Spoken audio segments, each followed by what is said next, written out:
ভাই আমি ফেসবুকে কিছুদিন থেকে এত নোংরা নোংরা ভিডিও দেখছি যে আমি এই ভিডিওটা করতে বাধ্য হলাম।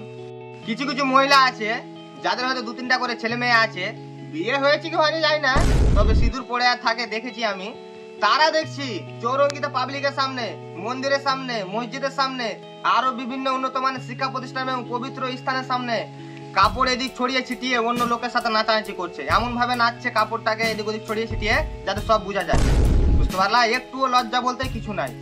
আর তাদের স্বামীরা যে কেমন, তারা ফের ওদেরকে এগুলা ভিডিও করার পারমিশনটা কিভাবে দিচ্ছে আমি বুঝতে পারছি না।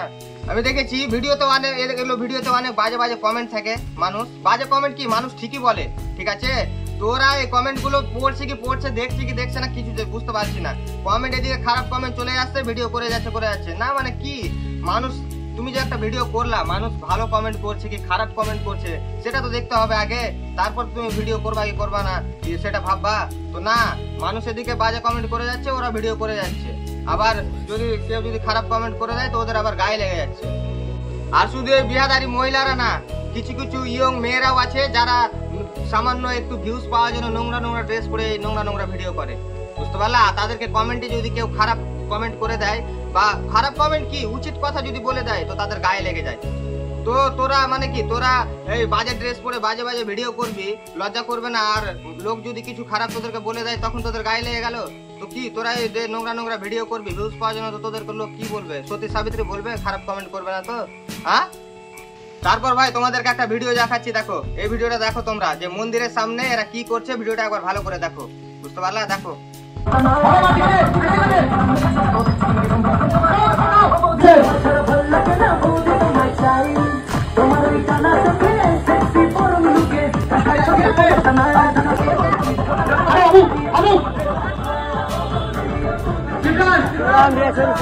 ভাই তোরা কে আছিস না আছিস আমি জানি না, আর আমার জানার কোনো দরকার নেই, ঠিক আছে?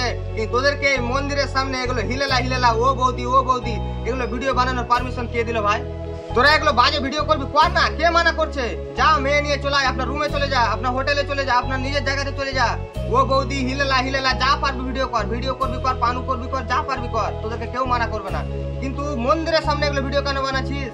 হ্যাঁ, মন্দির মসজিদ এগুলো হলো পবিত্র স্থান, সম্মান করতেছি, বুঝতে পারলি? এগুলোর সামনে এগুলো বাজে ভিডিও বানাবি না কোনোদিন।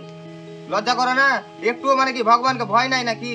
যখন গরম তেলে ভাজবে কিনা উপরে এই যে এই মতো করে কড়াইয়ে, তখন বুঝবি, বুঝতে পারলি?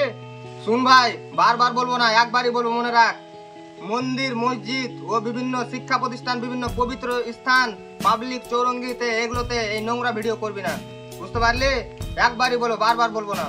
আর আমার প্রিয় দর্শকদের বলতে চাই, দাদা দিদি ভাই বোনেরা, তোমরা যদি কোনোদিন দেখতে পাও যে কেউ বা কারা এই মন্দির বা মসজিদ বা আরো বিভিন্ন কোনো শিক্ষা প্রতিষ্ঠান বা পবিত্র স্থানের সামনে এই নোংরামি ভিডিও করছে, তাহলে যাও সাটিয়ে গিয়ে 2টা করে চড় লাগাবা সবাইকে 2টা করে, কেউ যাতে ভাগে কম না পায়, কেউ যাতে পরে বলতে না পারে কি তোকে তো 2টা চড় মেরেছে, আমাকে 1টা চড় মেরেছে, এইরকম যাতে বলতে না পারে, ঠিক আছে? সবাইকে 2টা করে লাগাও, সমানভাবে ভাগ করে দাও সবাইকে। তো আমার প্রিয় দাদা দিদি ভাই বোনেরা, আমার এই ভিডিওটা যদি ভালো লেগে থাকে, আমি যেগুলো কথা বললাম ওগুলো যদি আপনাদের উচিত বলে মনে হয়, তাহলে অবশ্যই ভিডিওটা বেশি বেশি করে শেয়ার করবেন আর কমেন্ট করে অবশ্যই জানাবেন। আর অবশ্যই ভালো থাকুন, খুশি থাকুন, সুস্থ থাকুন। ধন্যবাদ।